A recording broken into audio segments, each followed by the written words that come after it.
এটা অনেকের পছন্দ হবে না এই কথাটা, আমি জানি। এখানে অসংখ্য মানুষ আছেন, এটা আপনাদের পছন্দ হবে না। অধিকাংশের কাছে হয়তো আমি এই কথার কারণে অপ্রিয় হতে পারি, কিন্তু কার কাছে অপ্রিয় হলাম, কার পছন্দ হলো না সেটা মুখ্য না। মুখ্য হচ্ছে আমার ইসলাম আমাকে কি বলে, আমার দ্বীন আমাকে কি শিক্ষা দেয়। সেটা যদি অপছন্দেরও হয় সেটাই আমাদেরকে বলতে হবে। আমি যেহেতু এই গ্রামে ছিলাম, এই গ্রামের সাথে আমার সম্পৃক্ততা রয়েছে। এই গ্রামে এক ধরনের অর্থনৈতিক বিনিময় প্রচলিত রয়েছে, যেটাকে আপনারা নাম দেন পত্তন। এটাকে আপনারা যে নামেই ডাকেন না কেন, এটা সরাসরি সুদ। আমার পরিবার সহ আশেপাশে অনেকে আছে এই ধরনের বিষয়ের সাথে সম্পৃক্ত ছিল, কিন্তু আমরা যখন বুঝেছি, আমরা যখন পড়াশোনা করে জেনেছি, আমরা যখন আলেমদের থেকে পরামর্শ নিয়েছি, বিশ্বাস করেন যেই দিন থেকে আমরা এই পথ থেকে ফিরে এসেছি, বরং সচ্ছলতা আরো বেশি প্রশস্ত হয়েছে। কসম করে বলছি, আপনারা জানেন আমার বাবার অর্থনৈতিক অবস্থা, আমার দাদাদের অর্থনৈতিক অবস্থা।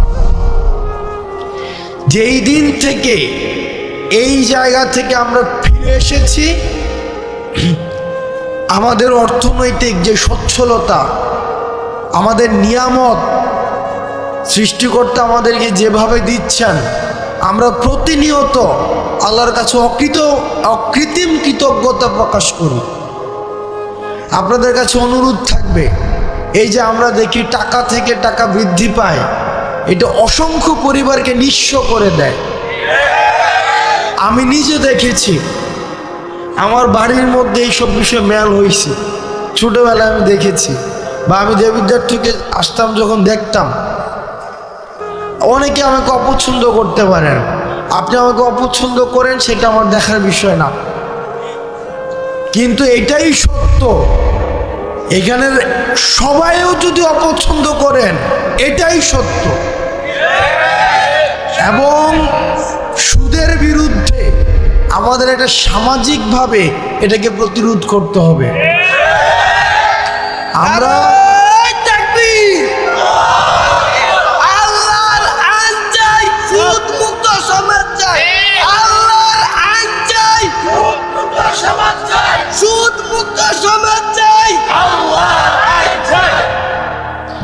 আপনাদের কাছে অনুরোধ থাকবে, আপনারা সুদকে বন্ধ করে দেন।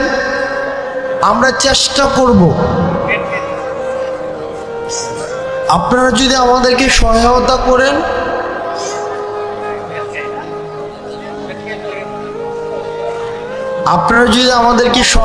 করেন, আমরা আমার জায়গা থেকে চেষ্টা করব সামাজিক যেই ঋণকে সহজলভ্য করা, সামাজিক ঋণ প্রদানকে সহজলভ্য করা। আপনাদের কাছে মনে হতে পারে যে এটা তো একটা মাহফিল। ইসলাম তো পূর্ণাঙ্গ দিন ব্যবস্থা। ইসলাম আমার দুনিয়া নিয়েও কথা বলে, দুনিয়া পরবর্তী বিষয় নিয়েও কথা বলে। আমাদের দুইটারই সমন্বয় ঘটাতে হবে।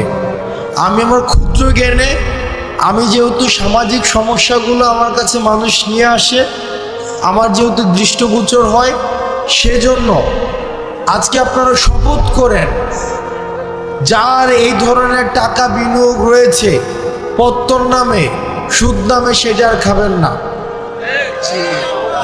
আমরা ঋণকে সহজ করে দেব।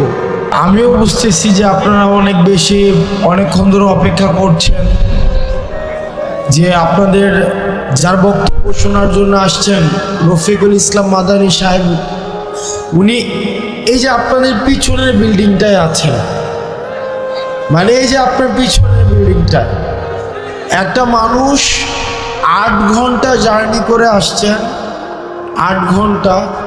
তো ওনার কিছু জরুরত হইতে পারে, তো উনি আবার বক্তব্য দিবেন। উনি 3.5 ঘন্টা কথা বলেছেন, 3.5 ঘন্টা, যেটা আসলে আল্লাহ ওনাকে রহমত এবং বরকত দিন। এই যে মসজিদটা আমাদের, যেটা 4 বছর হয়েছে মসজিদটা, এই মসজিদে গত 2 দিন আগে আমাদের এই উপজেলার জন্য 5 কোটি টাকা বিশেষ বরাদ্দ দেওয়া হয়েছে।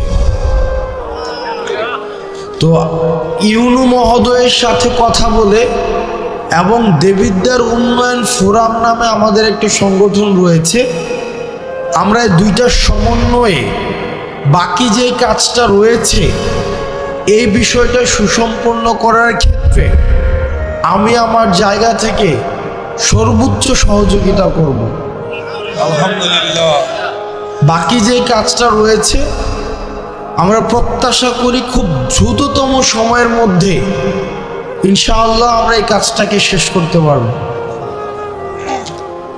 আর আপনারা এখানে যারা আছেন অধিকাংশ মানুষ হচ্ছেন আমাদের আশেপাশের গ্রামের, কেউ হচ্ছেন আমার বাবার বয়সের, কেউ আমার বাবার সাথে চলাফেরা করেছেন, আমাদের চাচাদের সাথে চলাফেরা করেছেন, কেউ আমার দাদার বয়সের, আসছি আজকে অনেকে আমার দাদার কথা বলছিলেন। এই গ্রামের সবাই আত্মীয়, কোনো না কোনোভাবে সবাই আত্মীয়। রফিকুল ইসলাম মাদানী সাহেব উনি আসছেন। আমি আপনাদের কাছে 2টা জিনিস অনুরোধ করব আপনাদের কাছে।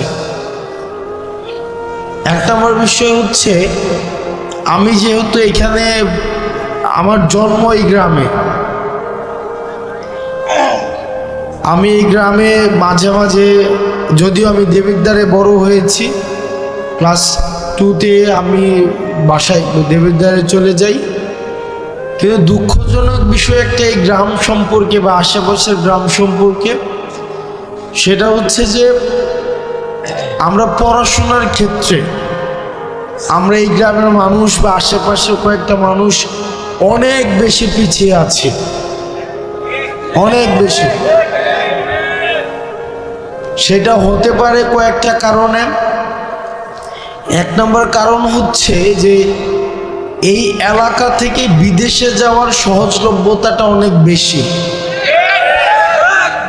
এটা ইতিবাচক যে মানুষ কর্মসংস্থানের জন্য মধ্যপ্রাচ্যে যাচ্ছে, আমার বাবা গিয়েছেন, এবং এখানে যারা আছেন আমাদের এই যে আমরা অর্থনৈতিকভাবে তুলনামূলকভাবে অন্যান্য এলাকা থেকে আমরা স্বাবলম্বী, এটা ঠিক, কিন্তু শিক্ষার ক্ষেত্রে আমরা অনেক বেশি পিছিয়ে আছি।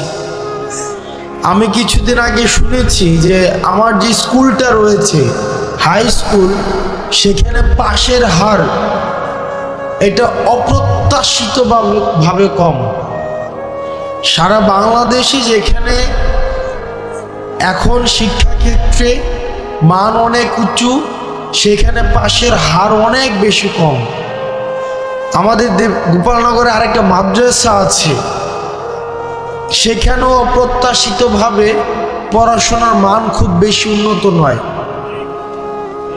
তো আমাদেরকে দিনী শিক্ষা এবং প্রচলিত যে শিক্ষা ব্যবস্থা রয়েছে এই দুইটার মধ্য দিয়ে আমাদের নিজেদেরকে নাগরিক হিসাবে তুলে ধরতে হবে। সেই জায়গা থেকে আপনাদের কাছে অনুরোধ থাকবে, পড়াশোনার ক্ষেত্রে আপনারা যদি আপনাদের সন্তান, আপনি নিজে, আপনার ভাই বোন বা অন্যান্য কোনোভাবে যদি আপনারা মনে করে থাকেন কোনো সীমাবদ্ধতা রয়েছে, কোনো প্রতিবন্ধকতা রয়েছে, ইনশাআল্লাহ আপনারা আমাদেরকে জানাবেন। এই গ্রামে অসংখ্য মানুষ আছে, অন্তত 5টা শিক্ষার্থীকে অর্থনৈতিকভাবে আজীবন পড়ানোর ক্ষমতা সম্পন্ন মানুষ আছে। আমি অন্তত আপনারা আমাকে জানাবেন যে আমার ছেলেটা পড়তে চায়, আমার ভাতিজাটা পড়তে চায়, সে আমার বোনটা পড়তে চায়, আমার নাতিটা পড়তে চায়, কিন্তু আমরা অর্থনৈতিক সীমাবদ্ধতা বা পারিপার্শ্বিক সামাজিক প্রতিবন্ধকতার কারণে আমরা সেটা পারছি না। আপনারা আমাদেরকে জানাবেন, আমরা সেটার যথাযথভাবে, আমরা সমন্বিতভাবে যারা আছেন, এখানে আমাদের সোহাগ কাকা আছেন, এখানে অসংখ্য মানুষ আছেন, নাম মেনশন করলে আমার অনেক একটা লিস্ট হয়ে যাবে, আমি নাম মেনশন করতে চাচ্ছি না। আমরা সহায়তা করব ইনশাআল্লাহুল আজিজ। কখনোই যেন মানে আপনাদের আর্থিক কারণে পড়াশোনা যেন না থেমে যায়। হুজুর আসতেছে,